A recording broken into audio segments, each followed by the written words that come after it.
दोस्तों, जो शख्स स्टेज पर आ रहे हैं, इनका ये जो डायलॉग है मुझे बेहद बेहद पसंद है। और मूवी शायद आपने देखा होगा, आवारापन से औरत का दिल और समंदर की गहराई मापना आसान नहीं होता। संघर्ष के दिनों से मुझे इनके फिल्मों से बड़ा प्रेम हुआ।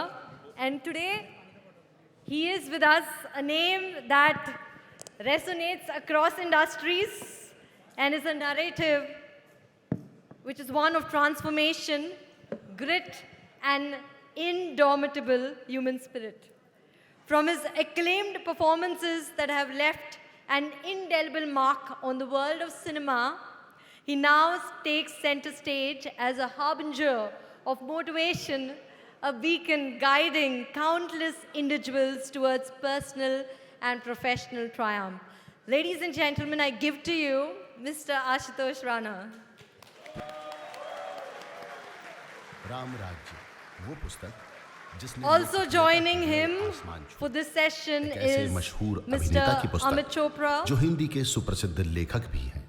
पुस्तक राम राज्य का दर्शन और अपने गृह अंचल बुंदेलखंड की ठेठ बोली में रचा उनका व्यंग्य संग्रह मौन मुस्कान की मार के लाखों पाठक हैं। आशुतोष राणा जाने माने अभिनेता, लेखक, चिंतक, आध्यात्मिक और सामाजिक विचारक, अपनी सफलताओं को गुरु कृपा मानने वाले समर्पित शिष्य, परिवार के लाडले राणा जी और एक बेहद संवेदनशील पति, पिता, पुत्र और मित्र। मध्य प्रदेश के छोटे लेकिन बड़े सांस्कृतिक नगर गाडरवाड़ा में एक असाधारण परिवार में जन्मे आशुतोष राणा एनएसडी दिल्ली के होनहार कलाकार हैं। उनके अभिनय की शुरुआत छोटे पर्दे से हुई, लेकिन वहां उन्होंने बड़े बड़े कीर्तिमान रचे और जब बड़े पर्दे पर आए तो यहां भी अपने अनूठे अभिनय के साथ साथ हिंदी का परचम भी बुलंद किया। फिल्मों के अपने शुरुआती दिनों में ही best actor in negative role के लिए लगातार 2 बार फिल्म फेयर अवार्ड से नवाजे गए। हिंदी के अलावा तमिल, तेलुगु, कन्नड़, मराठी और बांग्ला फिल्मों में भी अपने दमदार अभिनय की एक अलग छाप छोड़ी। हाल ही में उन्हें फिल्म पगलेट के लिए बेस्ट सपोर्टिंग एक्टर के फिल्म फेयर अवार्ड से नवाजा गया है। 3 दशक की अपनी अभिनय यात्रा के बाद वे आज भी व्यस्ततम अभिनेताओं में से एक हैं। फिर भी पढ़ने लिखने के लिए समय को साधने का कौशल वे खूब सीख चुके हैं और उनसे जो सीखा जा सकता है उसकी फहरिस्त सपनों से संघर्ष तक, कला से कामयाबी तक, अनुभव से अभिव्यक्ति तक, दृश्य से दर्शन तक और संस्कारों से समर्पण तक कहीं समाप्त नहीं होती। Ladies and gentlemen, Mr. Ashutosh Rana.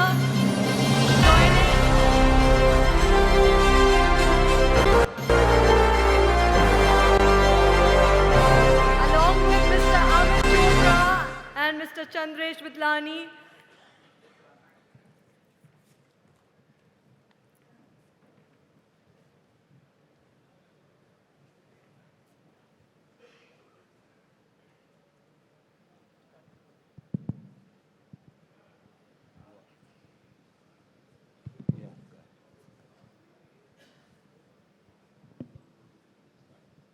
Hello sir, first of all it's honour for us कि आप यहाँ आए। बॉम्बे में मेरे को आपको सुनने का सौभाग्य नहीं मिला था। सोचा नहीं था कि इतनी जल्दी फिर आपको यहीं पे आपके साथ बैठ के बात करने का मौका देखिए, मिलेगा। सबसे पहले तो आपको अमित जी बहुत सारी बधाइयाँ कि आप अध्यक्ष बन गए और मुझे लगता है कि ये मेरे भाग्य में लिखा था कि आपके अध्यक्षीय दौर में मुझे गोवा आना है आपके इस कार्यक्रम में। Very kind of you sir, very kind of. हमारी कम्युनिटी बहुत बेसब्री से इंतज़ार कर रही थी कि आपको दोबारा सुनने को मिलेगा।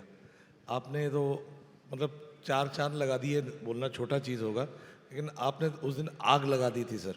और उस सेशन को मिस करने का रिग्रेट, मतलब आज तक पश्चाताप होता है कि मैं क्यों नहीं था वहाँ पे। अनफॉर्चुनेटली समय ऐसा था और मैं रुक नहीं पाया, नहीं तो मैं बहुत कोशिश करता रहा लास्ट मोमेंट तक, चलो, लेकिन क्या करें, आज आपको यहाँ सुनने का मौका मिलेगा। यहाँ पे जो बैठे हैं ना सर, एक एक बंदे के बारे में आप पहले ही जानते हैं क्योंकि आप आए हुए हैं हमारे सेशन में, तो मैं आपको बिल्कुल उसको बताऊंगा ही नहीं, रिपीट भी नहीं करूंगा कि यहाँ कौन है। लेकिन आपसे एक सवाल पूछूंगा सर, आपका शेड्यूल इतना बिजी रहता है, इतनी सारी चीज़ें करते हैं, रेणुका जी को मतलब गुस्सा नहीं आता है कई बार आपके ऊपर? ये बड़ा वाजिब सवाल आपने पूछा, लेकिन हम आपको बता दें कि सुखी गृहस्थ जीवन का सबसे बड़ा रहस्य है, गृहस्थी का मतलब ये होता है कि जिस घर में घुस के आपकी हस्ती समाप्त हो जाए उसको आप गृहस्थी कहते हैं। हस्ती का मतलब क्या होता है? हस्ती का मतलब, हस्ती हमारी जो, जिसको हम कहते हैं हमारी जो ईगो होता है या जो हमारा एस्टेब्लिशमेंट होता है, वो हमारी उपलब्धियों के माध्यम से होता है कि हमने ये कमा लिया, हमने वो कमा लिया, हम ये नामचीन हो गए, ये सारी की सारी चीज़ें होती हैं। तो जब आप घर की चौखट के अंदर घुसें तो आपकी उपलब्धियां घर के बाहर हो जाएं और चौखट के अंदर व्यक्ति प्रवेश करे, तो आप ये मान के चलिए कि वह गृहस्थी होती है। और मैं ये करता हूँ। होता क्या है, हम लोग अक्सर अपने घर में जब प्रवेश करते हैं तो हम अपनी हस्ती के साथ घुसते हैं, और जब बाजार में जाते हैं तो हम अपनी हस्ती समाप्त कर देते हैं। तो इसलिए हमारा बाजार भी बिगड़ जाता है और हमारा परिवार भी बिगड़ जाता है। क्या बात कही है, क्या बात कही है। हमारे पास हैं तो सूत्र, हमारे पास, हम हस्ती को ऑनर तो करते हैं, लेकिन हम गलत पाने को गलत नट में फिट कर देते हैं। इस वजह से हमारे पास टूल बॉक्स होने के बाद भी हम नट नहीं खोल पाते हैं और टायर नहीं खोल पाता है। तो कहने का अर्थ यही है कि मैं सौभाग्यशाली हूँ कि मुझे एक ऐसी स्त्री का सानिध्य मिला, एक पत्नी के रूप में, जो बहुत मजबूत चित्त, चरित्र और चिंतन वाली महिला हैं। वो जितनी शानदार पुत्री हैं उतनी ही शानदार वो मेरी मित्र थी, उतनी ही शानदार वो मेरी पत्नी हैं, उतनी ही शानदार वो मेरी प्रेमिका थी, और उतनी ही शानदार वो माँ हैं हमारे बच्चों की। तो ये अपना सौभाग्य होता है अपने आप का कि किसी एक ऐसे व्यक्ति के साथ आपका सानिध्य हो। मैंने बहुत सुना है सर, देखा भी है आपको पहले बोलते हुए।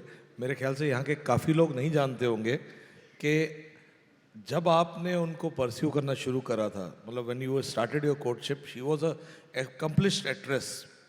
रेणुका जी तो बहुत बड़ी एक्ट्रेस थी और मैं उनका बहुत ज़बरदस्त फ़ैन हूँ, आपसे भी ज़्यादा उनका फ़ैन हूँ सर, सच्चाई बोलूँगा। लेकिन जब आप तो नए थे उस समय इंडस्ट्री में, how were you able to convince sir? देखिए, मेरा अपना ये मानना है कि जब मेरी उनसे पहली बार मुलाकात हुई, और आपने बहुत अच्छी बात कही, मैं बिल्कुल भारतवर्ष के ग्रामीण अंचल का व्यक्ति हूँ। मतलब मैं जिस शहर का हूँ उसका नाम है गाडरवारा। गाडरवारा है तो भारतवर्ष के बिल्कुल मध्य में, लेकिन नक्शे में वो आपको नहीं दिखाई देगा। लेकिन वहाँ से निकलने वाले लोग आपको विश्व के मानचित्र पर देखने मिल जाएंगे। चाहे वो, आपने ओशो का नाम सुना होगा, तो ओशो गाडरवारा के थे। महर्षि महेश योगी का नाम आपने सुना होगा, वो वहाँ के थे। दादा धूनी वालों का नाम सुना होगा आपने, वो वहाँ के थे। तो ऐसे आप अगर देखेंगे तो है बहुत छोटा सा शहर। तो बहुत अच्छी बात आपने कही कि हमारी अपब्रिंगिंग में और हमारे एक्सपोजर में ज़मीन आसमान का अंतर था कि मैं बिल्कुल ग्रामीण भारत का व्यक्ति और वो शहरी भारत की युवती। मुझे कविताएं पसंद थी और उनको कविताएं बिल्कुल नापसंद थी। उन्हें बिल्कुल कविताएं अच्छी नहीं लगती थी। मैं विशुद्ध रूप से जिसको कहें कि हिंदी मेरे सपनों की भी भाषा थी, हिंदी मेरे अपनों की भी भाषा थी, हिंदी मेरे राष्ट्र की भी भाषा है और हिंदी मेरे व्यापार की भी भाषा है। तो ऐसा उस तरीके का हमारा मानस था कि हम हिंदी हार्टलैंड से आने वाले व्यक्ति थे। और वो मुंबई में ही जन्मी, पली, बढ़ी और उनका जो एक्सपोजर था, तो अगर देखा जाए तो बिल्कुल दो भिन्न भिन्न प्रकृतियों के विषय हम दोनों थे। लेकिन जिसका ये माना ही जाता है कि अपोजिशन अट्रैक्ट्स, कि जब आप विपरीत ध्रुव के होते हैं तो आपके अंदर एक बहुत बढ़िया शानदार आकर्षण होता है। तो हमारी और रेणुका जी की जब मुलाकात हुई तो जो मुझे पसंद था वो मैंने उनके साथ साझा किया, और जो मुझे उन्हें पसंद था वो मैंने उनका स्वीकार किया। और हमारा ये मानना है कि marriage is not a matter of change, it's a matter of exchange. ये आपके बदलाव का विषय नहीं होता, ये आपके बढ़ाव का विषय होता है। तो जब हम एक दूसरे को एक्सचेंज करते हैं, क्योंकि हमारा ये मानना है कि गणित में अगर आप देखेंगे तो 1 और 1 2 होता है, लेकिन 2 सैनिक अगर हमें मिल जाते हैं तो 1 और 1 11 हो जाते हैं। लेकिन जब 2 प्रेमी मिलते हैं तो फिर 1 और 1 ना 2 होता है, ना 1 और 1 11 होता है, वो 1 और 1 1 हो जाता है। तो ये वाली बात हमारे और उनके बीच में रही, और मुझे लगता है कि मतलब ये तो लॉटरी है। ये माना जाता है कि अगर आपके जीवन में, मैं चूंकि पुरुष हूँ इसलिए स्त्री के पक्ष को ध्यान में रख के ये बात कर रहा हूँ, जो स्त्रियां बैठी हैं वो पुरुषों के पक्ष को ध्यान में रख के इस फॉर्मूले को अप्लाई करें और सुने। अगर आपके जीवन में कोई सरल स्त्री मिल जाए तो वो आपकी जिंदगी के तूफान में बंदरगाह के जैसी होती है, लेकिन अगर कोई कठिन स्त्री मिल जाए तो वो आपके बंदरगाह पे तूफान के जैसी हो जाती है। अब इसको आप पुरुषों के साथ भी लागू कर लें कि अगर आपकी जिंदगी में कोई सरल पुरुष मिल जाए तो आपकी जिंदगी के तूफान में वो बंदरगाह के जैसा होता है, और अगर कोई कठिन पुरुष मिल जाए तो आपके बंदरगाह पे तूफान के जैसा होगा। तो ये दोनों तरफ फॉर्मूला अप्लाई होता है। तो मैं सौभाग्यशाली हूँ कि वो मेरी ज़िंदगी के तूफान में बंदरगाह के जैसी हैं, और ये आनंद का विषय है कि हम मतलब 25 वर्ष हम लोगों को हो गए हैं, 22 वर्ष विवाह के हो गए और 3 वर्ष हमारी कोर्टशिप के हो गए। तो ये बड़े आनंद का विषय है। और हम अकेले अकेले चले थे, लेकिन अब हम अकेले अकेले नहीं हैं, अब हम 4 लोगों की एक यूनिट है कि हम 2 हमारे 2 वाली बात है। तो बड़े आनंद का विषय अमित जी है। बहुत बढ़िया सर। मैंने एक्चुअली ये जान के छेड़ा था, क्योंकि हम इस बार कोशिश कर रहे थे कि लोग वुमेन एम्पावरमेंट की बात करते हैं, हम लोगों को बताना चाहते हैं कि it's not just about empowering them, they are empowered. मेरे को नहीं लगता हम लोग ऐसे किसी को वुमेनों को एम्पावर करने की ज़रूरत है। मेरे कई दोस्त ये कहते हैं, उनकी ये बात मुझे बहुत अच्छी लगी तो मैं रिपीट कर रहा हूँ आज, कि वुमन को एम्पावर करने की ज़रूरत नहीं है, उनको आपको उनकी क्षमता को अचीव करने की आज़ादी देने की ज़रूरत है, उनको साथ देने की ज़रूरत है, वो अपने आप उभर जाती हैं।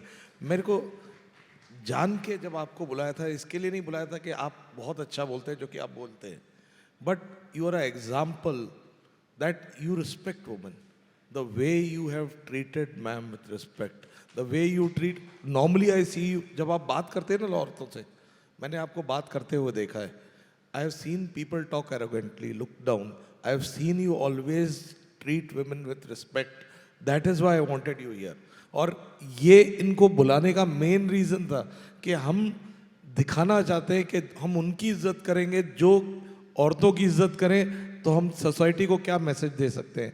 तो thank you very much sir for being a example for us. आपने बड़ी आनंद की बात कही, लेकिन मैं आपको ये बता दूं, संसार के जितने भी ग्रह हैं, ग्रह मतलब प्लैनेट्स, वो सब पुल्लिंग है, लेकिन पृथ्वी एकमात्र ऐसा ग्रह है जो स्त्रीलिंग है।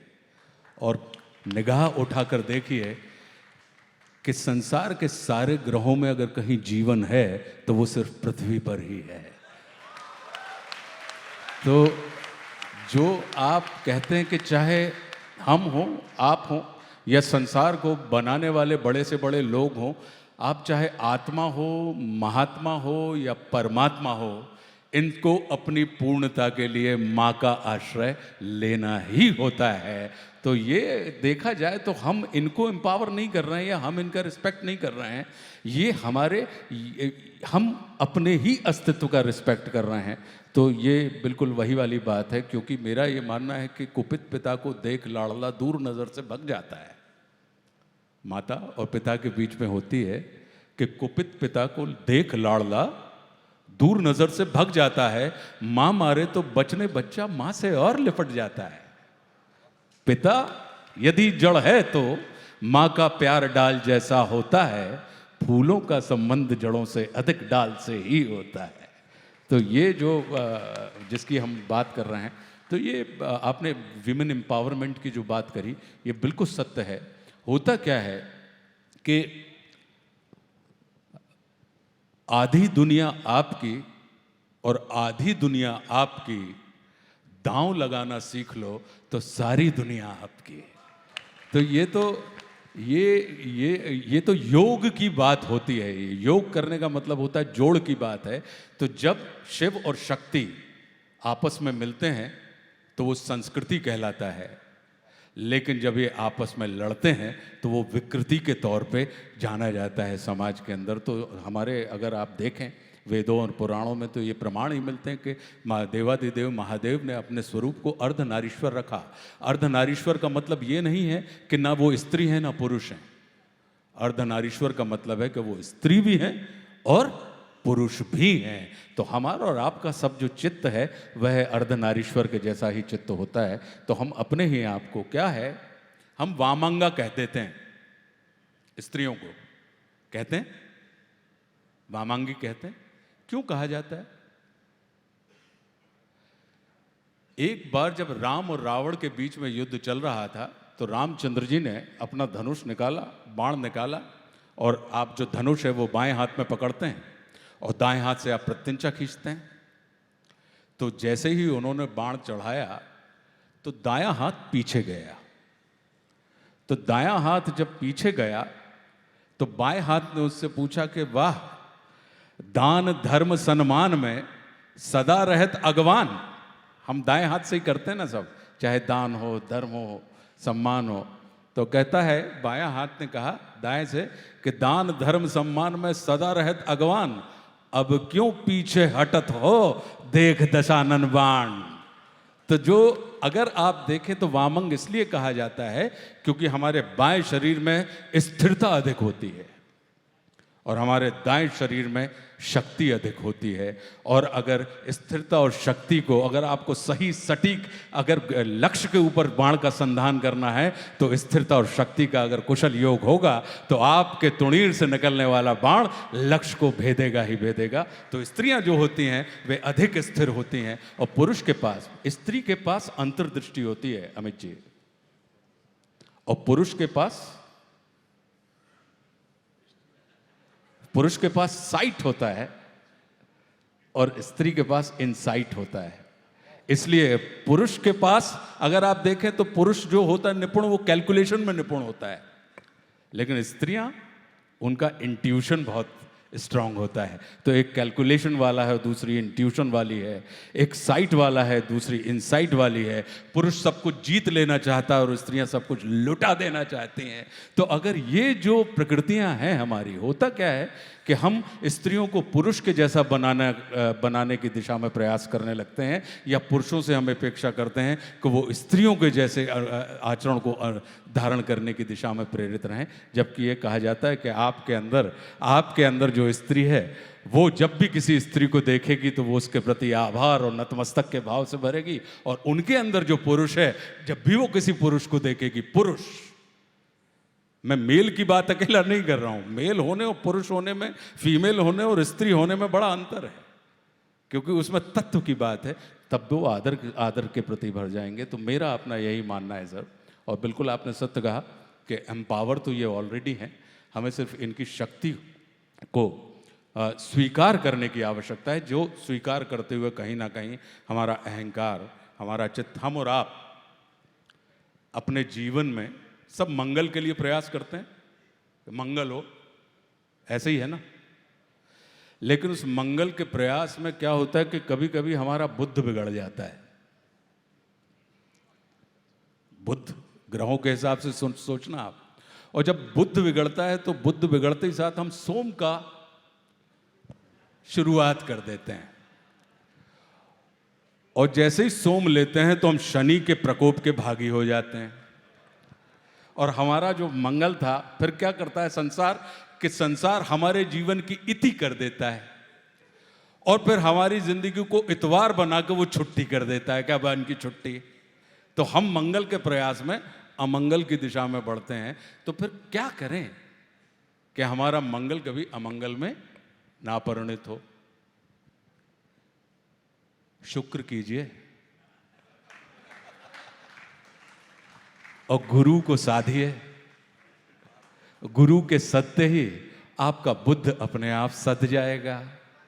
और जब बुद्ध सदा तो फिर सिर्फ 7 बार ही नहीं, 8वां बार यानी परिवार भी आपका सध जाएगा और फिर आपके जीवन में मंगल की ही सृष्टि होगी। तो ये तो परिवार का प्रतीक है कि परिवार, अकेला पुरुष अगर है तो आप परिवार नहीं कहेंगे, जादू देखिए आप।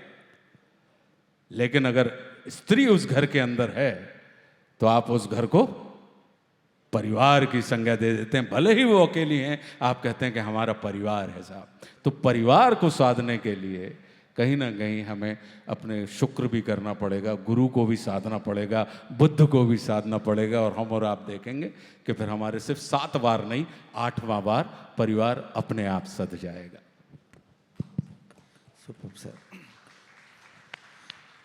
नमस्कार सर। इस बार साउंड कुछ अच्छा नहीं है। मतलब मैं सचमुच में, मैं बोलते हुए मैं क्षमा चाहता हूं सर। ये ना इसका फीडबैक करेक्ट मुझे मिल रहा है और मुझे पूरा विश्वास है कि आपके कान में भी वो आवाज़ें उतनी मधुर नहीं साउंड कर रही होंगी। सही है? हाँ, नहीं, ये आपका प्रेम है सर। आप पंजाब से आए हुए हैं, अरोड़ा साहब, अरोड़ा ना? हाँ, चोपड़ा साहब। इन्होंने अभी मुझे बताया कि ये आपके एसोसिएशन के साथ जुड़ के, जो पहले पंजाब के एक छोटे से गांव में काम करते थे, लेकिन आज की तारीख में ये सिर्फ देश भर में ही नहीं, देश के बाहर विदेशी भूमि के ऊपर भी भूमि बेचने का काम कर रहे हैं। तो ये आपके संस्थान का जलवा है।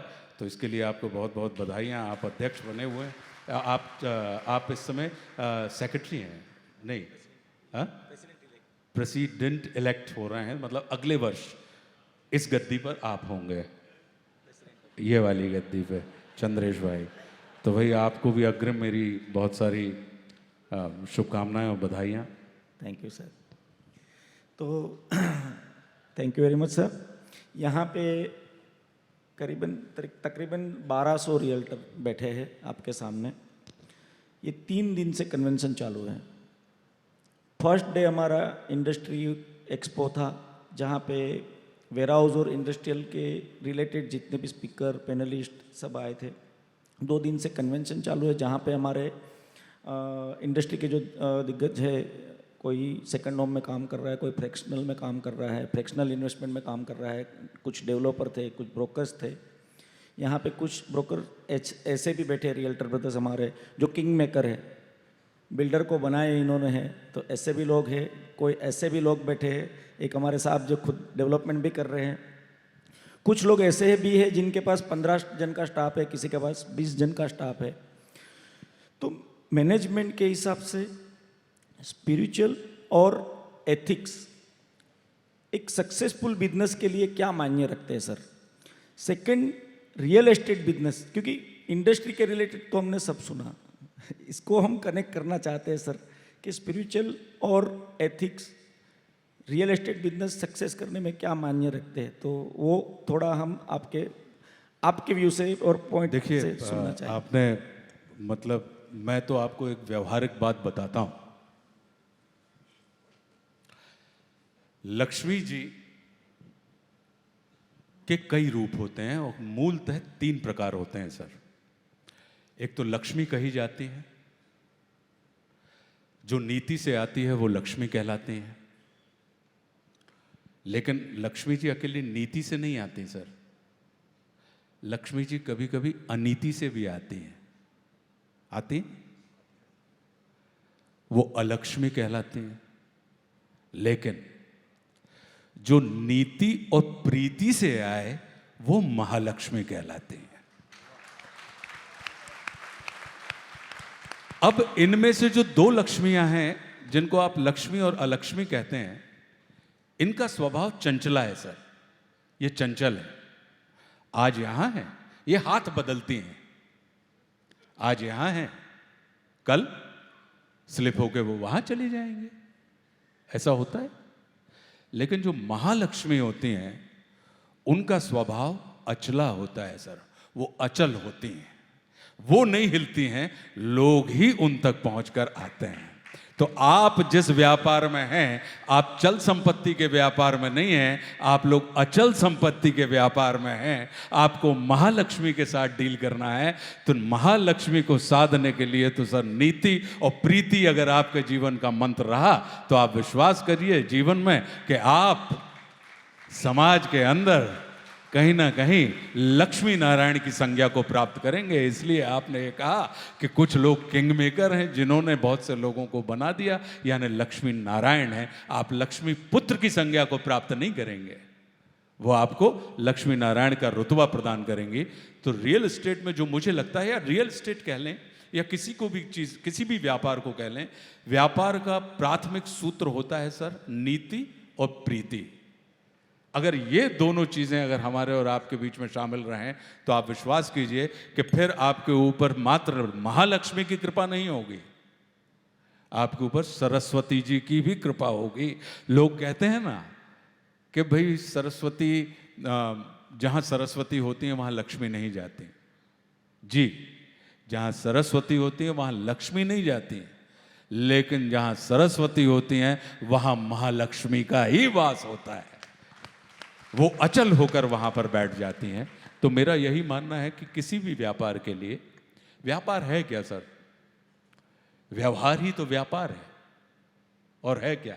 हम और आप जब हम लोग छोटे थे तो किसी भी दुकान से अगर उधारी लेने, नेगी साहब यहाँ पे बैठे हुए हैं हमारे, ये जानते होंगे इस बात को, और बहुत से लोग जानते होंगे क्योंकि बहुत से लोग मुझे दमोह के मिले, बहुत से लोग सागर के मिले, मतलब देश भर से लोग यहाँ पे आए हैं। तो अपने ते का चलत थो सागर आगर बुंदेलखंड के कि भैया बाद दुकान से माल ले आओ, उनको व्यवहार बहुत अच्छो है, भैया इतने से चले जाओ, हमारा व्यवहार चलत है, हमारा व्यवहार चलता है वहां पे। उसके यहाँ पे व्यवहार चलता है मतलब उधारी, जिसको लोग प्रेम की कैंची कहते हैं, लेकिन वहां पर वो व्यवहार के नाम से जाना जाता है। तो व्यवहार जो है वही तो व्यापार है सर, जिसमें आप अपने आचरण का व्यय करते हैं और आपको आय की प्राप्ति होती है। अपार व्यय अपार।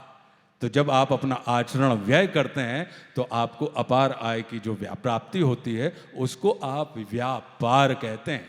कि व्यय करते हुए भी आप किसी चीज़ को, अपनी ज़िंदगी की तमाम कठिनाइयों को पार करते हुए चले जाएं, ऐसी वाली अवस्था को हम और आप कहीं ना कहीं व्यापार कहते हैं। शब्दों में ही सारी की सारी चीज़ें छिपी होती हैं। तो मेरा यही मानना है सर कि आप जब भी आप जैसे देखिए कितनी कमाल की बात है कि विक्रेता है, उसको बेचना है, क्रेता है, उसको खरीदना है। संकट क्या है? फिर वो खरीद क्यों नहीं पा रहा और फिर वो बेच क्यों नहीं पा रहा?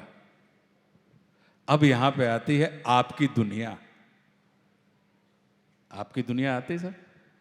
तो जो संकट था वो विश्वास का संकट था। उस विश्वास के संकट को विश्वास के प्रतीक के रूप में रियल एस्टेट के एजेंट आते हैं और वो बताते हैं कि ये बेचने वाली जगह है, ये खरीदने वाला व्यक्ति है, और दोनों को, बेचने वाले को भी लगता है कि वो प्रॉफिट में है और खरीदने वाले को भी लगता है कि वो लाभ उसको हो रहा है। तो दोनों लाभ की स्थितियों को पैदा करने वाली व्यवस्था के आप लोग यहाँ पे बैठे हुए हैं सर, कि जहाँ पे आपकी उपस्थिति, अगर दोनों पक्षों को लाभ जब तक वो प्रतीत नहीं करवाएंगे, बेचने वाले और खरीदने वाले को, तब तक आप ये मान के चलिए कि वहां पे वो डील होते होते कैंसिल हो जाएगी।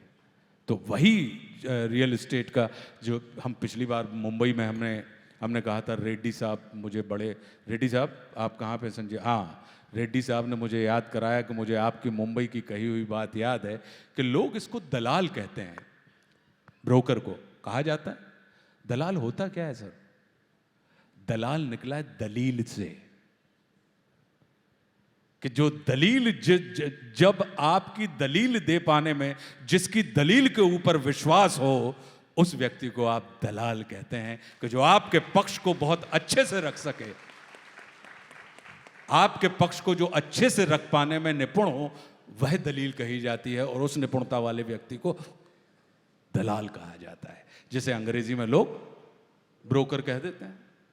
अब ब्रोकर को भी एक आध बार हम मना लेंगे कि जो जब अगली बार मिलेंगे तो ब्रोकर की भी कुछ परिभाषा मैं निकाल के आपके सामने क्योंकि प्रस्तुत करूंगा, क्योंकि शब्द में जादू होता है, मेरा यही मानना है।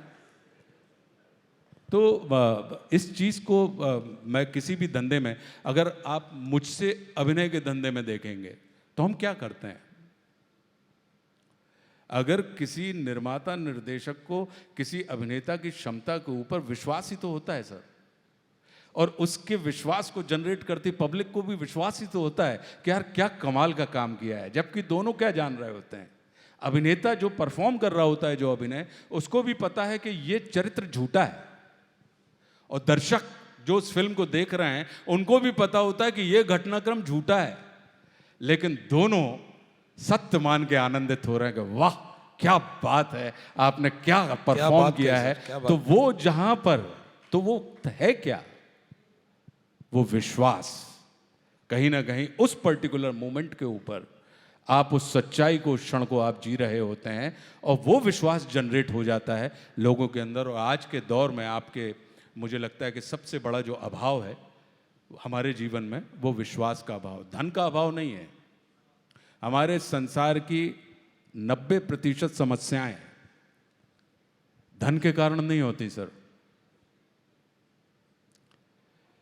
हमारे संपर्क में आने वाले 100% लोगों में से हो सकता है कि मात्र 10% लोग ऐसे हों जो हमसे धन की अपेक्षा करते हों या किसी किस्म के सहयोग की अपेक्षा करते हों, लेकिन 100 के 100% लोग हमसे धन की नहीं, हमसे ध्यान की अपेक्षा करते हैं कि आप हम पे ध्यान दो। आपने जैसे ही हम पर ध्यान दिया, आप देखेंगे कि हमारी और आपकी और हमारा अपना मन भी क्या चाहता है, हम क्यों ध्यान करने लगते हैं। आपने स्पिरिचुअलिटी की बात करी, मेडिटेशन की जब हम बात करते हैं, हम ध्यान करते हैं, तो ध्यान क्या है, हमारे अपने ही भाव, हमारा अपना ही एक अंदर का जो चित्त है, चरित्र है, वो आपसे क्या चाहता है, वो कहता है कि एक बार ध्यान दो हमारे ऊपर। और जैसे ही आप उसके ऊपर ध्यान देने लगते हैं, आपका अवसाद आनंद में रूपांतरित हो जाता है, और जब आप ध्यान नहीं देते हैं तो आपका आनंद अवसाद में रूपांतरित हो जाता है। तो ये सब खेल पूरा जो है वो ध्यान का है, और कहीं ना कहीं एक दूसरे के प्रति कि आपके अगर व्यापार से हम देखें तो मेरी भूमि है, तो आपने ध्यान दिया चंद्रेश भाई ने, और चंद्रेश भाई ने इतना ध्यान दिया कि मुझे चंद्रेश भाई के ऊपर भरोसा हो गया कि नहीं, इनको मेरी भूमि की जितनी कीमत है, जो बहुमूल्य समझ में आ रही है, ये व्यक्ति उसका मूल्य उतना समझ रहा है। और अग्रवाल साहब को खरीदना है, हमारे छत्तीसगढ़ के अग्रवाल साहब, इनके पास गए चंद्रेश भाई, और इन्होंने ध्यान दिया, इनके ध्यान में ये बात आई कि इस व्यक्ति को मैं किस क्षमता वाला व्यक्ति हूं और किस क्षमता में मुझे कितनी कीमत की चीज़ खरीदनी है, इस व्यक्ति को उसका ध्यान हो गया है। अब हम दोनों जानते नहीं थे, आप गए, आपने हम दोनों को बिठाल दिया बीच में। कल तक जो अचल संपत्ति का मालिक मैं था, उस अचल संपत्ति के मालिक वो हो गए।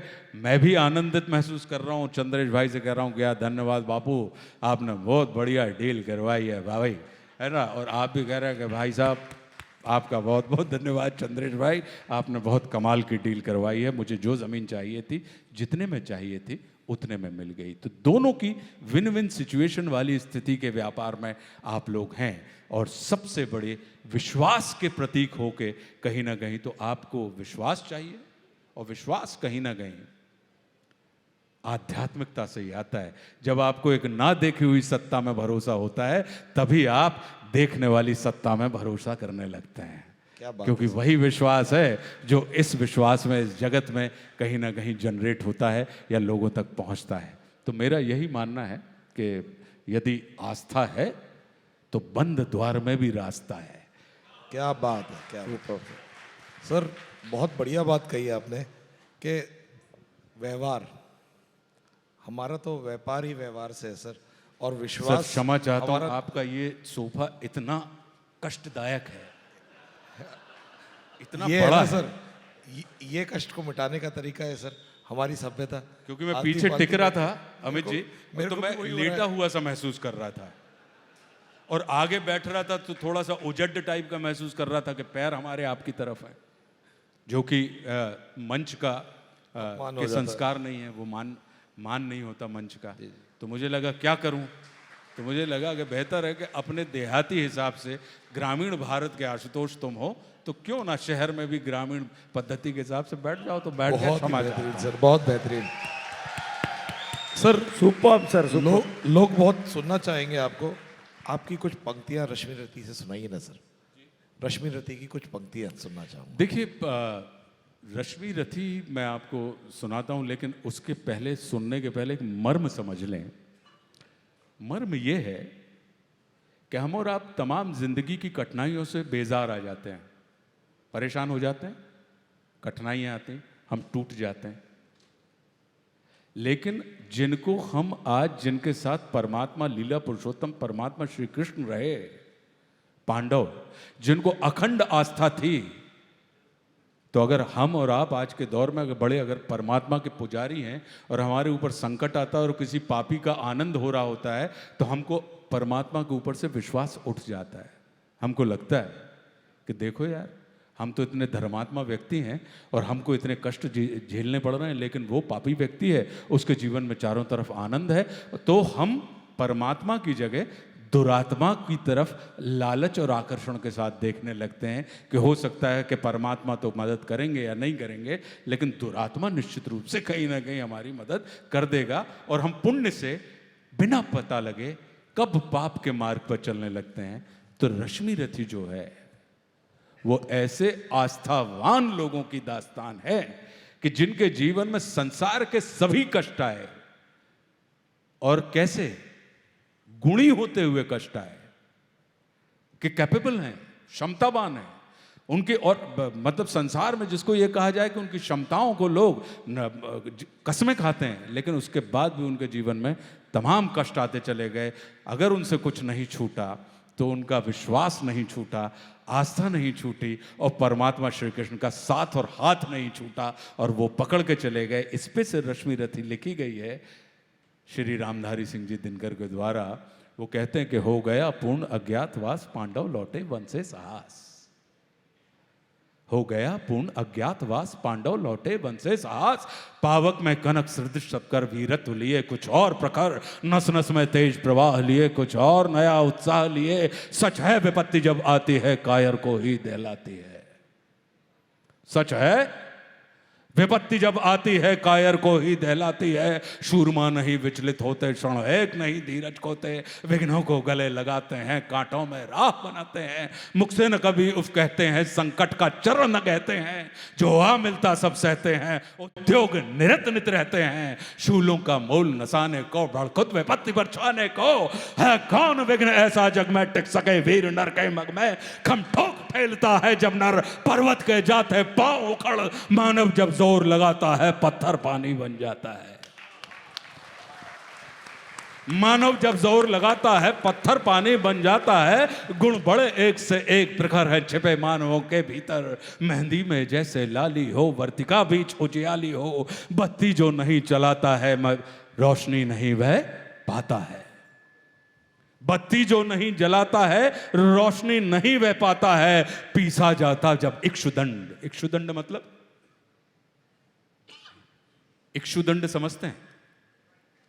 गन्ने को हिंदी में इक्षुदंड कहा जाता है। तो पीसा जाता जब इक्षुदंड, झरती रस की धारा अखंड। मेहंदी जब सहती है प्रहार, बनती ललनाओं का श्रृंगार। जब फूल पिरोए जाते हैं हम उनको गले लगाते हैं। कष्टों की महिमा गाई है कि आपको कब मान मिलेगा। मेहंदी को पीटा जाता है तभी उसको ललनाएं श्रृंगार अपनी हथेली पर स्थान देते हैं, और रहती सुखाती रहती हूँ, कहती हैं कि देखो हमारी मेहंदी फली कि नहीं। लेकिन उस मेहंदी बनने के पहले की प्रक्रिया क्या थी? पीसी जा रही थी, कूटी जा रही थी। गन्ने का रस हम पीते हैं और हम क्या कहते हैं, लेकिन उसको पीसा जाता है। उसके अंदर से वो फूलों की माला आपने पहना दी और कहते हैं कि देखिए आप मालाधारी हो गए हैं, आपको हार पहना दिया, लेकिन उन फूलों की उस माला को, चाहे वो वैजयंती माला हो, चाहे वो आपके वैजयंत फूल की माला हो, चाहे कमल के फूल की माला हो, गुलाब की माला हो, गेंदा की माला हो, किसी भी, लेकिन उन फूलों को सुई के माध्यम से छेदा जा रहा होता है। तो मेहंदी जब सहती है प्रहार, बनती ललनाओं का श्रृंगार, जब फूल पिरोए जाते हैं हम उनको गले लगाते हैं। तो वर्षों तक वन में घूम घूम बाधा विघ्नों को चूम चूम, ये खड़े हो गई सुनानी पड़ेगी मुझे, ये बैठ के सुनाने वाली नहीं है सर। आप बैठे रहें, आप बैठे रहें। कि वर्षों तक वन में घूम घूम बाधा विघ्नों को चूम चूम, सहधूप घाम पानी पत्थर पांडव आए कुछ और निखर, सौभाग्य न सब दिन सोता है देखें आगे क्या होता है। सौभाग्य न सब दिन सोता है देखें आगे क्या होता है। मैत्री की राह बताने को, सबको सुमार्ग पर लाने को, दुर्योधन को समझाने को, भीषण विध्वंस बचाने को, भगवान हस्तिनापुर आए पांडव का संदेशा लाए। क्या? I am sorry gentleman, I can understand that you are not able to understand single word, but I am reciting one great poem and I am sure that you will enjoy this sound.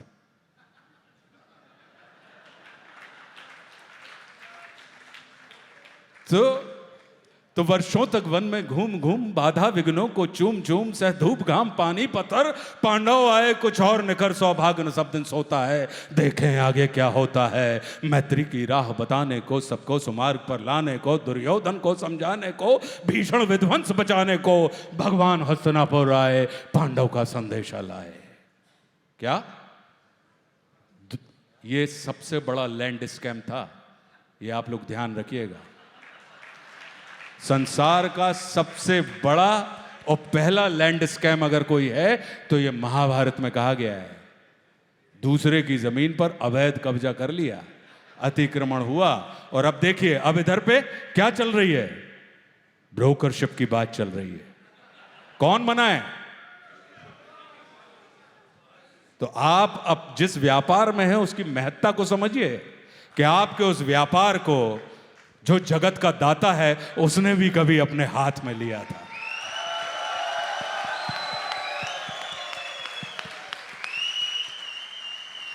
ऐसा ही है अमित जी। तो जो वो पहले वो जा रहे हैं क्या करने? सेटलमेंट करने। सेटलमेंट है तो क्या, और देखिए अब आप किस हद तक जाते हैं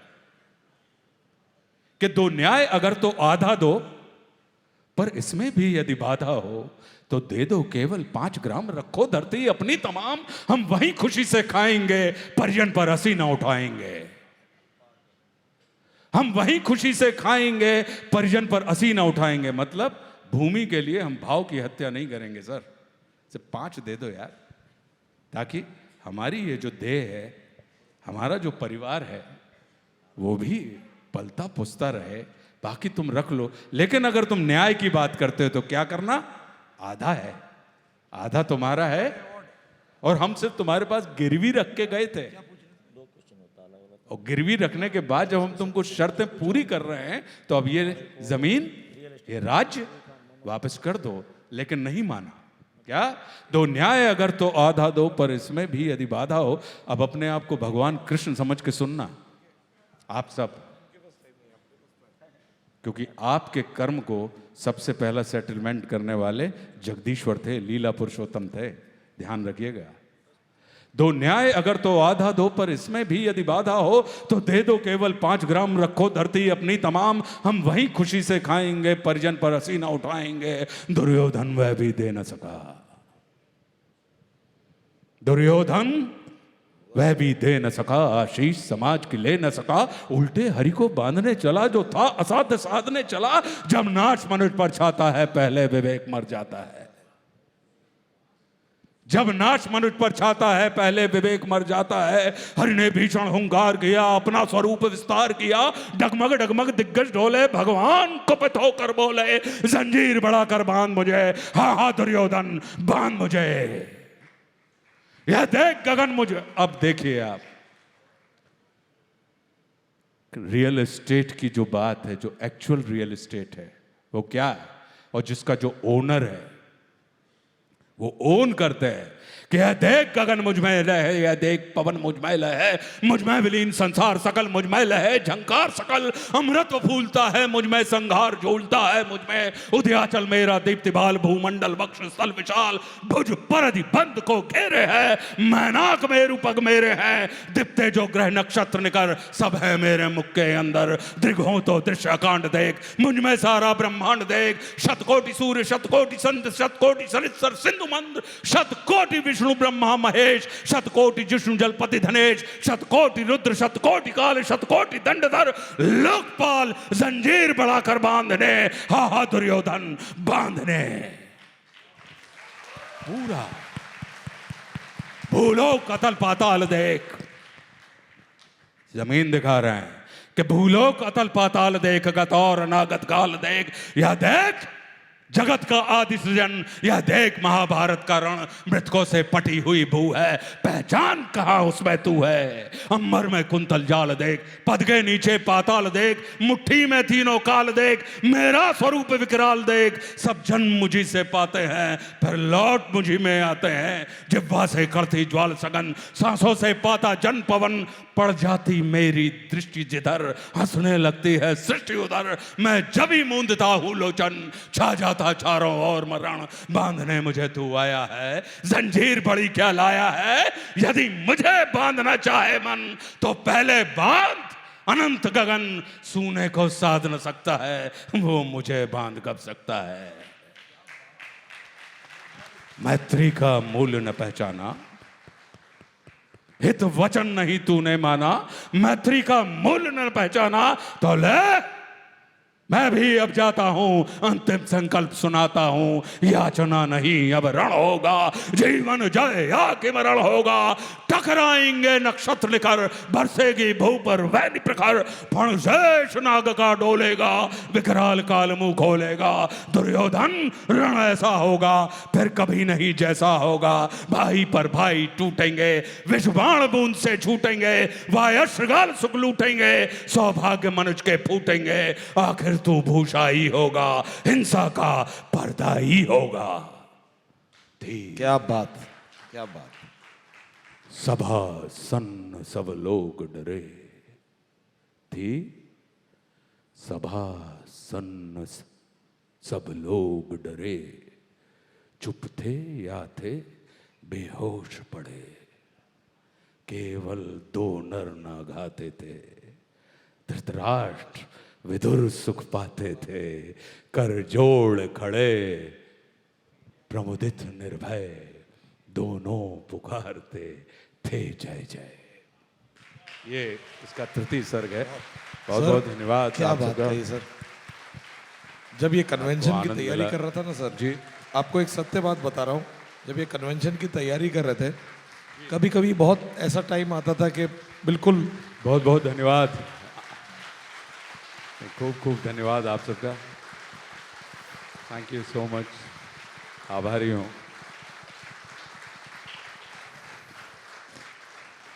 आपने चित्त लगा के सुना, ये हमारे चित्त के आनंद का कारण बना, तो बहुत बहुत धन्यवाद। अपने कान मुझे देने के लिए, क्योंकि आपने अपने कान मुझे दिए तभी मुझे आपका मन और आपका हृदय मिल पाया, तो बहुत बहुत धन्यवाद। अरे मतलब ज़्यादा रस सर मत करो भाई। एक ही बात बताऊंगा आपको, होएगा होएगा, एक मिनट सर, सच्चाई बता रहा हूँ। कन्वेंशन करते हुए कई बार बड़े सेटबैक्स आते हैं, आप कुछ करने की कोशिश कर रहे होते हो और तैयारी कर रहे होते हो कि भाई ये करना है, तो आपको पता लगता है यार हो नहीं पा रहा, क्या करेंगे। तो आपकी इस पंक्तियों ने, जो मैं ऑनलाइन देखता था, बहुत प्रेरणा दी मुझे, और मैंने सोचा कि पत्थर को पानी बनाएंगे। आपकी इस चीज़ की वजह से आज ये कन्वेंशन हुआ है। मैं बढ़ा चढ़ा के नहीं बोल रहा हूँ, एक्चुअल बात बता रहा हूँ आपको। बहुत बहुत धन्यवाद। और इसलिए मेरे को रश्मि रति, आप एक एक वो बोल रहे थे पीछे, मैं आपसे रिपीट नहीं कर रहा था, लेकिन उनकी अंतिम दो वर्ड्स हमेशा याद होती थी। तो आप बोल रहे होते थे, मैं पीछे पीछे बड़बड़ कर रहा था, लेकिन क्या बोलते हो sir. You don't inspire, you make it a part of life when a person hears it. Thank you, बहुत बहुत धन्यवाद साहब जी। सर मैंने मुंबई में भी आपसे कहा था कि जो बड़े बड़े मोटिवेशनल स्पीकर हमने काफ़ी स्पिरिचुअल भी सुने हैं, काफ़ी लोगों को सुने हैं, लेकिन जो आप संत पुरुषों को भी सुना है हमने, जो आप सिंपल लैंग्वेज में जो समझाते हो ना सर, डायरेक्ट दिल को टच करता है। और हर बंदा, आप देखो पिन ड्रॉप साइलेंट है, 3 दिन से यहाँ पे मॉर्निंग से लेके इवनिंग तक बैठे हैं। आज भी कितने जन की फ्लाइट थी, जो इवनिंग की फ्लाइट जिनको पकड़नी थी, आपके नाम से यहाँ पे बैठे हुए हैं। आपकी भी फ्लाइट है सर, लेकिन थोड़ा 2-3 जो चीज़ें हमको अच्छी लगती है कि सर यहाँ पे जो लीडर बैठे हैं, जो मेरा एक ऑब्जर्वेशन था कि कोई अपने स्टाफ को कोई चिल्ला के बोलता है, कोई प्रेम से बोलता है, तो एक क्या की है जी, मतलब वो अगर आप प्रपोज करोगे तो आदमी काम के लिए ना नहीं बोलेगा और आप काम करके भी आओगे। तो प्रवेश करना उनको सिखाना था थोड़ा। ये मुझे चंद्रेश भाई की ये अदा बड़ी अच्छी लगी हमें। कुछ कभी कभी क्या होता है कि देखिए, अब इन्होंने अपने आप को, ये जो कविता बहुत चित्त लगा के सुनी, और सचमुच में भगवान कृष्ण इन्होंने माना अपने आप को। भगवान कृष्ण ने महाभारत में क्या किया था, अर्जुन की विस्मृति को स्मृति में परिवर्तित कर दिया था, बाकी काम अर्जुन ने कर दिया। ऐसे ही ये विस्मृति को स्मृति में परिवर्तित करने का काम कर रहे हैं। तो एक इस बात को समझें हम। आपने बड़ी अच्छी बात कही कि क्या होता है कि हमारे ही लोग होते हैं और हमारी ही बात नहीं मान पाते, जबकि हम अपने लोग खड़े क्यों करते हैं, ताकि हम अपनी बात मनवा सकें। लेकिन अंतर क्या है कि हमारे ही लोग हमारी बात नहीं मानते, और जबकि हमने हमारे लोग खड़े ही इसलिए करे ताकि हम अपनी बात मनवा सकें। मतलब एम्प्लॉय और एम्प्लॉयर के बीच में झंझट है तो क्यों है, बिरादरी एक ही है। तो हुआ क्या सर, एक बार हथौड़ी और चाबी दोनों लोहे जाति की थी, बैठी हुई थी। चाबी बेचारी इतनी सी और हथौड़ा इतना बड़ा। तो हथौड़ा उनके परिवार के बब्बा जी थे, तो बब्बा जी के सामने वो छोटी सी चाबी बैठी हुई थी। तो हथौड़ा बब्बा जी थे, और बब्बा जी बड़े चिढ़े हुए थे इस समय बहुत। तो बब्बा जी ने अपनी उस चाबी से कहा कि देखो चाबी बेटा, ये जो ताला है, मैं देखता हूं कि तुम इतनी सी हो और ये इतना बड़ा ताला तुमसे खुल जाता है, और मैं इतना बड़ा हूं, इसके बाद भी ये मुझसे नहीं खुलता है, ऐसा क्यों है? तो अब बेचारी चाबी तो परिवार की सबसे छोटी सदस्य थी। तो उसने बब्बा जी इसके पहले तो प्रणाम किए हथौड़ा बब्बा के। बोले बब्बा, अगर नाराज ना हो तो एक बात कहें। बोले यार बिल्कुल कहो बेटा, क्योंकि हम सब एक बिरादरी के लोग हैं, तुम भी लोहे के, हम भी लोहे के, ताला भी लोहे का। लेकिन बताओ, तुम्हारी बात वो मान लेता है, खुल जाता है, और हमारी बात मानता नहीं और वो खुलता नहीं है। बड़ी दिक्कत होती, जबकि हम बड़े हैं उससे। चाबी ने कहा कि बब्बा, मुझ में और आप में इतना अंतर है कि मैं छोटी हूं तो उसके हृदय में प्रवेश करती हूं, और आप बड़े हो और उसके सर के ऊपर प्रहार करते हो।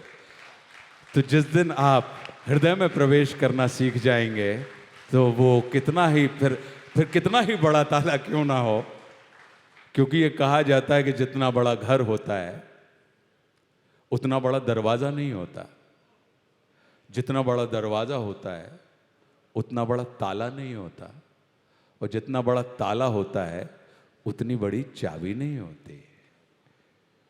तो सिर्फ यही है कि हृदय में प्रवेश करना, चाबी के जैसा हम हृदय में प्रवेश करना अगर सीख लें, तो संसार के कितने ही कैसे ही ताले क्यों ना हो, वो निश्चित रूप से आपके सामने अपने आप को खोल देंगे। अन्यथा अगर आप हथौड़ा बने रहे तो आप ताला खोल नहीं पाओगे। ताला तोड़ पाने में तो आप सक्षम होगे, लेकिन आप खोल नहीं पाएंगे। और ताले का महत्व तब है कि जब वो टूटा ना जाए, उसे खोला और बंद, जब मन हो तब खोल लिया, जब मन हो तब उसको बंद कर दिया। ताले की आवश्यकता और ताले की विश्वसनीयता, उपयोगिता ही तब है, क्योंकि अगर टूट गया। लेकिन ऐसे तालों का भी कोई महत्व नहीं होता कि जो हर चाबी से खुल जाता है, कि जो कोई सबका यार है वो नहीं किसी का यार। जो कोई सबका यार है वो नहीं किसी का यार, और हर चाबी से जो खुल जाए वो ताला बेकार। ये आपके प्रोफेशन में आपको याद रखना पड़ता होगा कि अगर यार ये सेठ जी तो हर आदमी से मतलब, तो इसलिए कभी कभी क्या होता है कि हम लोगों तक पहुंचती हैं कभी कभी बातें, एक प्रॉपर्टी के 10 जगह से कागज आते हैं कि भैया बिक रही है। 10 कागज आते हैं कि भैया फला जगह इतने एकड़ भूमि है, 100 एकड़ का लैंड डला, और पता लगा उसकी एक्चुअल स्थिति उस आदमी को पता है जिसको ना लेने में इंटरेस्ट था ना बेचने में इंटरेस्ट था, हम जैसे आदमी को, और उसको पता होता कि भैया आज से 1 साल पहले ये सौदा हो चुका है। हैरान मत हो, ये तुम साल भर पुराने नहीं 4 साल पुराने कागज रखे रखे घूम रहे हो। तो वो वही होता है कि भाई जो कोई सबका यार है वो नहीं किसी का यार, और हर चाबी से जो खुल जाए वो ताला बेकार। तो अपने एम्प्लॉय के साथ कभी हथौड़े के जैसा बर्ताव मत कीजिए, चाबी के जैसे उसके हृदय में प्रवेश करिए। आप देखेंगे क्यों, क्योंकि अल्टीमेटली आप चाबी हैं। काम देने वाला उसको छोटा होता है और काम करने वाला हमेशा बड़ा होता है। और हम लोग क्या करते हैं, काम देने वाला अपने आप को बड़ा मान लेता है और काम करने वाले को वो छोटा मान लेता है। जबकि जो एम्प्लॉय है उसकी स्थिति ताले के जैसी है सर, वो है तो सब सुरक्षित है, ऐसा ही है ना। और जो एम्प्लॉयर है उसकी स्थिति चाबी के जैसी होती है। अब एम्प्लॉयर को चाबी के जैसे अपने एम्प्लॉय के साथ बर्ताव करना चाहिए कि वो बड़ा है, उसके हृदय में मुझे प्रवेश करना है। और अगर हमने उसको ये माना कि हम तो मतलब हम हथौड़ा हैं और तुम ताला हो, तो सर विश्वास कीजिए आपको लगातार ताले बदलते रहने पड़ेंगे। तो अगर एक ही ताले में काम चलाना है तो वही एम्प्लॉयर है वो सफल हुआ है, जो लगातार, जिनके पास पता लगा उन्होंने कहा कि बोले 20 साल से हमारे यहाँ काम करते हैं। कैसे? कभी भी किसी व्यक्ति के चरित्र का अंदाज़ा लगाना हो तो उसके यहाँ काम कर रहे रसोइये, उसके यहाँ काम कर रहे ड्राइवर, उसके यहाँ काम कर रहे उसके लोगों से अंदाज़ लगा लीजिए कि वो कितने वर्षों से उनके यहाँ हैं। अगर वो लंबे वर्षों से उनके यहाँ हैं तो उस व्यक्ति के को आंख बंद करके आप सम्मान दे दीजिए और उसके पास उसके ऊपर भरोसा कर लीजिए। वो व्यक्ति आपके जीवन में हमेशा भरोसे पे खरा उतरेगा। और जहाँ पे बदलते रहे ताले, तो समझ लीजिए। बहुत खूब सर, बहुत अच्छी व्याख्या आपने की। सर लास्ट क्वेश्चन मैं आपको पूछता हूँ कि रियल एस्टेट को रियल क्यों कहा जाता है, तो उसमें कुछ थोड़ा आपका थॉट प्रोसेस। जी बिल्कुल, देखिए चल और अचल संपत्ति में किस चीज़ का महत्व है। हमारे, अगर मुझे लगता है कि संसार का हर व्यक्ति ये कहेगा कि अचल संपत्ति का महत्व है, तो जो अचला हो वही वास्तविक होता है सर, मेरा अपना ये मानना है। या अगर हमारी जो देह, हमारे भाव आपको दिखाई दे रहे हैं, या हमारी भाषा या हमारी भाव भंगिमा दिखाई दे रही है, हम क्या सोच रहे हैं ये आपको दिख रहा है, या हम कैसे दिख रहे हैं, तो रियल क्या होगा। तो आत्मा को अगर कुछ अच्छे सार्थक काम करने होते हैं तो उसको शरीर की आवश्यकता पड़ती है, और शरीर को अगर अपना सदुपयोग करना होता है तो उसको आत्मा की आवश्यकता पड़ती है। तो ये जो रियल एस्टेट जिसको मैं कहता हूं कि जो वास्तविक राज्य है इस संसार में कोई भी व्यक्ति आ जाए आप भूमि नहीं बढ़ा सकते। बढ़ा सकते हैं क्या? आप समुद्र मुद्र पूरते रहिए, ठीक है, आप नदियां नदियां पूरती रहिए, आप जंगल काट, लेकिन भूमि आपको जितनी पृथ्वी की लंबाई चौड़ाई गोलाई है उसके ऊपर आप उसको, तो आप जो है, आपके का व्यापार जो है वो हमको उस वास्तविकता का एहसास कराता है कि हम और आप किसी ऐसे ग्रह पर रहते हैं जिसके हाथ को, जिसको बढ़ाना कम करना आपके हाथ में नहीं है। और रहने के लिए कहीं ना कहीं आप क्या देते हैं सर? आपसे खरीद के आपने किसी भूमि को कह दिया, हम संसार के बड़े से बड़े काम या संसार के बड़े से बड़े आविष्कार हो कहाँ रहे हैं? कोई कहेगा प्रयोगशाला में हो रहे हैं, कोई कहेगा कि मकानों के अंदर हो रहे हैं, लेकिन ये मकान और प्रयोगशाला बनी कहां पर है? भूमि पर। और सबसे पहले उस भूमि के ऊपर निगाह किसकी पड़ती है? मेरे पार्टनर की। कौन है जो ये कहता है कि सर ये खिली हुई भूमि है, ये इसका आने वाला भविष्य, सर आने वाले समय में यहां से टनल निकलेगा तो मत लो, या आने वाले समय में यहां से फ्लाईओवर आने जाने वाले हैं, सर ये अभी ले लो, अभी लाख रुपए हमें मिल रही है एकड़ में, आने वाले समय में 1.25 करोड़ रुपए एकड़ होने वाली है। कौन है जो सबसे पहले उस असौंदर्य को, उसके आने वाली सुंदरता को देख लेता है, उसकी वास्तविकता को देख लेता है, उसके वास्तविक मूल्य को आंक लेता है? सबसे पहले वो आप लोग हैं। इसलिए इस व्यापार को कहीं ना कहीं रियल एस्टेट कहा जाता है मेरे हिसाब से। बहुत खूब सर, बहुत खूब। अमित भैया। भाई आप सर ये लाते कहाँ से हो? क्योंकि मुझे तो लगता है आपको इस व्यवहार में होना चाहिए सर। आपने तो मेरे को ही क्या कहते हैं, मेरा अपना व्यापार है, व्यवहार है ये हमारा। सर आपने कन्विंस कर दिया कि मैं पता नहीं क्या करता हूँ, अभी मुझे लगने लग गया है मैं कृष्ण हो गया हूँ। तो सर मुझे लग रहा है जो हम सपने बेचते हैं लोगों को, हम उनके सपने साकार करते हैं, हम उनको खुशियाँ देते हैं, आप हमें खुशियाँ दे रहे हो। मुझे लगता है आपको हमारे साथ होना चाहिए। आप पता नहीं क्या कर जाएंगे सर। वाह, आज कितने लोग हैं यहां पे भैया? 1200 लोग हैं। मुझे अब समझ में आया कि मेरे बृहस्पति किलकिलाना शुरू हो गए हैं। देखो कितनी कमाल की बात है चंद्रेश भाई, आपके व्यापार में भी पैसा नहीं लगता प्राथमिक तौर पे। क्या लगता है? क्या भैया विकास क्या बता रहे थे कल? है ना, आपका नेटवर्क ही आपकी नेटवर्थ है। तो अब ये मुझे समझ में आया कि भाई देखो, मुझे आपने अपने व्यापार में शामिल, मैं मान रहा हूं अपने आप को। यहाँ पे अगर मान लो 1200 लोग आए हैं और अगर 1% ही हमें सबने अपना पार्टनर मान लिया, तो यार 1200% के हम पार्टनर हो गए। बताइए क्या? वाह सर, कितनी ज्यादा नहीं भैया, बस मतलब 1%।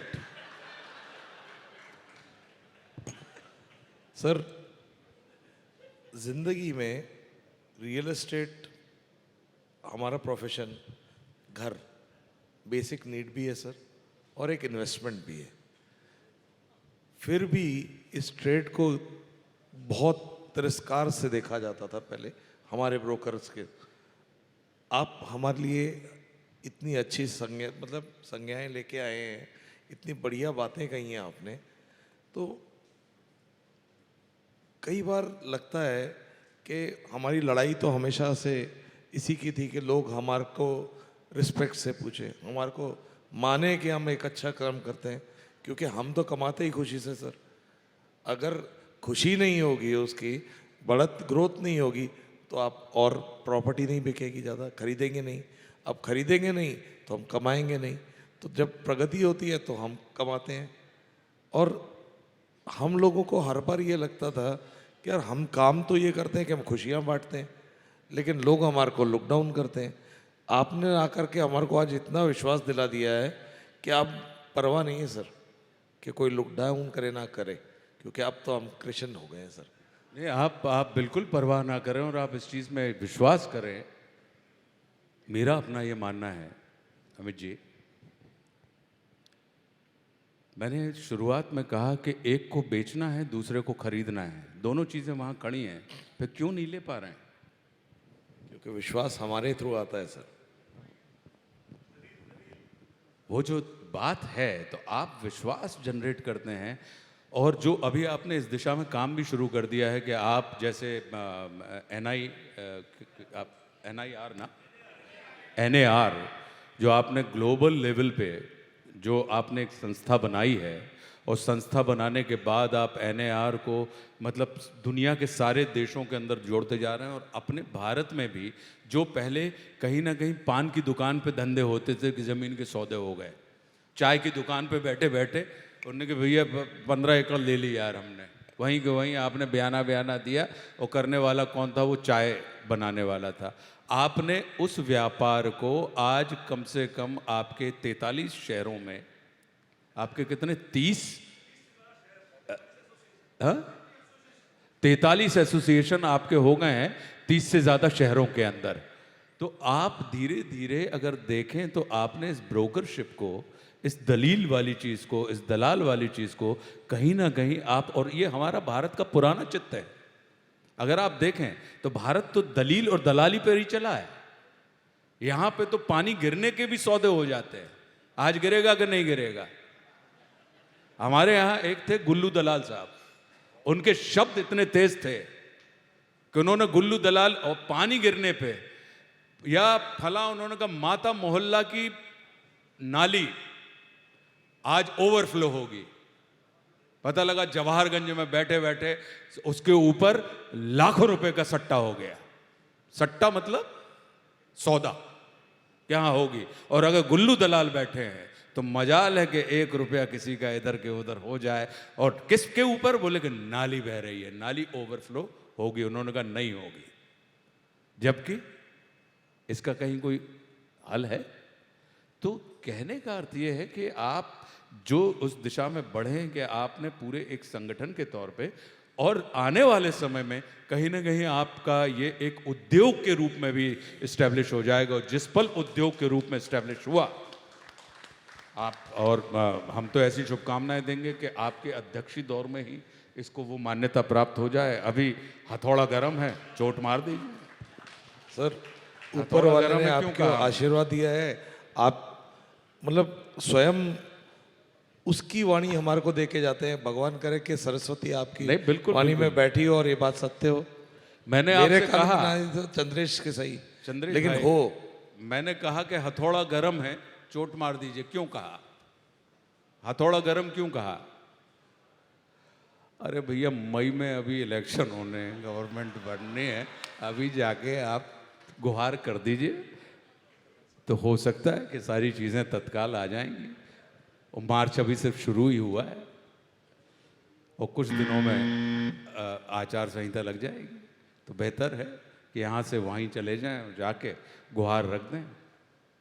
जैसे यहाँ पे बैठे हैं वैसे वहाँ पे जाके 10, 25, 50 लोग अलग अलग शहरों के 5-5 लोग पहुँच जाएं, जाके कह दें कि साहब इसको इंडस्ट्री का दर्जा दे दीजिए, तो हमारी विश्वसनीयता और बढ़ जाएगी। हम विश्वसनीय लोग तो हैं, हम ज़मीन का ही नहीं, हम उन लोगों में से नहीं जो ज़मीर का सौदा करें। हमारे ज़मीर के ऊपर ज़मीन के सौदे होते हैं साहब, हमारा ज़मीर गिरवी रखा होता है, हमारा ज़मीर गिरवी रखा होता है। हमारे ज़मीर को देख के लोग संसार की ज़मीनें खरीदते हैं। तो आप जाइए, और मुझे पूरा विश्वास है कि आपकी बात सुनी जाएगी। तो बहुत बहुत धन्यवाद। सुषमा जी वहाँ से घड़ी दिखा रही हैं। तो और वक्त को जिसने नहीं समझा उसे मिटना पड़ा है, वक्त को जिसने नहीं समझा उसे मिटना पड़ा है, बच गया तलवार से तो फूल से कटना पड़ा है। और क्यों न कितनी ही बड़ी हो, क्यों न कितनी ही कठिन हो, हर नदी की राह से चट्टान को हटना पड़ा है। और है जगह इंसान तो मौसम बदल कर ही रहेगा, जल गया है दीप तो अंधेरा ढलकर ही रहेगा। बहुत बहुत धन्यवाद। बहुत बहुत खूब धन्यवाद सर आपका। और आज हमारा सौभाग्य है कि आपके साथ हम मंच पे बैठे थे। ये बजर, अभी आपने जो बजर सुना वो एक्चुअली सुषमा जी ने बजवाया, हमने नहीं बजवाया। हम तो सुबह तक सुन सकते थे आपको, हमारा ये कैपेसिटी है। और आप मतलब मेस्मराइजिंग जो होता है ना सर, जो वर्ड है।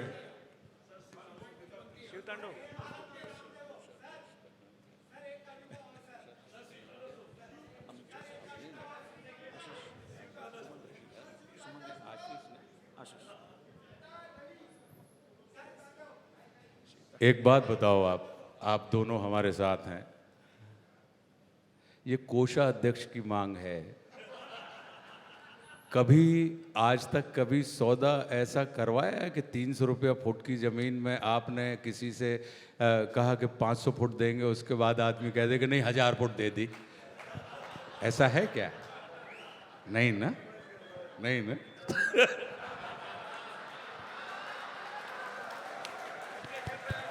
कितने हमारे अंदर गुण हैं भैया 1% की भागीदारी के कि नहीं है ना? तो याद से दे देना। सुषमा जी पता देंगे आपको हमारा अकाउंट नंबर, उस बैंक में भैया 1% हमारा डालते रहना। Thank you very much sir. खूब खूब धन्यवाद आप सबका अमित जी, खूब सारी बधाइयाँ आपको सर चंद्र बहुत भाई, बहुत खूब सारी बहुत बधाइयाँ। बहुत बधाई। अमित आशुतोष जी, बहुत बहुत धन्यवाद। विकास बहुत शुक्रिया आपका। रेड्डी साहब कहाँ हैं आप सर? सर प्रणाम करता हूँ आपको, आपने याद रखा। चोपड़ा जी बहुत बहुत धन्यवाद, आप सब मिले। Veenu thank you very much. Veenu हमारे छोटे भाई जैसे हैं। वीनू के पापा हमको पढ़ाते थे जब हम लोग स्कूल में थे जी, तो मैं उनको यहाँ देख के सरप्राइज्ड हो गया। So nice to see you my dear. बहुत बढ़िया, खूब सारी शुभकामनाएं, फिर मिलेंगे जल्दी। And thank you so much gentleman. I am so sorry कि आप कुछ नहीं समझे, लेकिन सब समझ गए। Thank you. Thank you, thank you sir, thank you. जोरदार तालियां दोस्तों आशुतोष जी के लिए। इनके शब्दों से तो हम सब सुन हो गए। एक बात और, आप हम रेड्डी साहब अभी इसके पहले भोजन के चक्कर में बिल्कुल लफड़े में मत पड़ना। खूब चित्त लगा के खाओ, ठीक है? कि उन्होंने कहा कि इतनी आपको वर्कआउट, भोजन का संबंध बिल्कुल भी आपके स्वस्थ रहना चाहिए व्यक्ति को, है ना? कि उन्होंने कहा मार के आप किस लिए जगत में आए? हमारे यहाँ थी एक बड़ी भौजी थी हमारे यहाँ, वो वैद्यराज के यहाँ चाहे जब पहुँच जाएंगे, वैद्यराज जी हमको भूख नहीं लगती। बोले कि क्या हुआ? बोले कि कछु नहीं, कि 4 खाई बाछी खूसी, 4 खाई सद, और बड़ी जेठानी के बैठन गई, 4 खाई तब। वैद्य का काजू नाड़ी देखो, भूख नहीं है अब। तो ऐसे खाने का मतलब नहीं है जिसे खाने के बाद आपको पता ही ना लगे, वो अपच करता है। लेकिन जब खाना खाते हुए आपको पता लगे कि ये दाल है, ये चावल है, ये रोटी है, ये घी है, ये सब्जी है, उन सब की तरफ आपके उनके साथ नैन मटक्का हो, और जब पता लगे तो कितना ही खा लो, वो आपको अस्वस्थ नहीं करता। जय हिंद, जय भारत।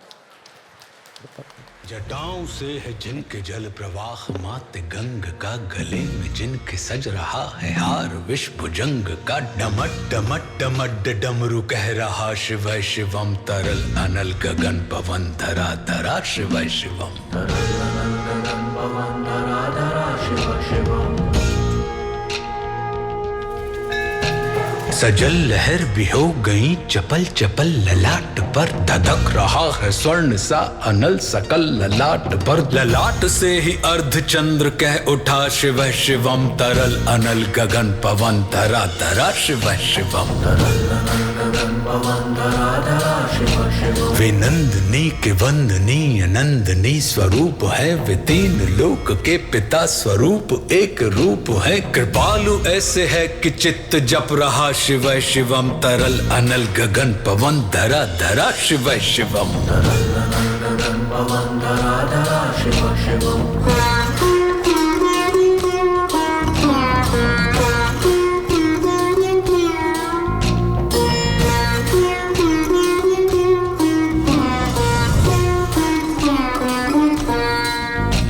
समस्त प्राणियों में उनके उनकी ही कृपाएं बह रही, भुजंग देवता की शीर्ष मणि प्रभाएं कह रही। दशा दशा शिव शिवम, दिशा दिशा शिव शिवम, तरल अनल गगन पवन, धरा धरा शिव शिवम। वे देव देवताओं के अनादि से गढ़े हुए, समक्ष उनके धूल पुष्प शीर्ष पर चढ़े हुए। विपन्न कामनाओं की है संपदा, शिव शिवम, तरल अनल गगन पवन, धरा धरा शिव शिवम। जो इंद्र देवता के भी घमंड का दमन करें, जो कामदेव की समस्त कामना दहन करें, वही समस्त सिद्धियां, वही महाशिव शिवम, तरल अनल गगन पवन, धरा धरा शिव शिवम।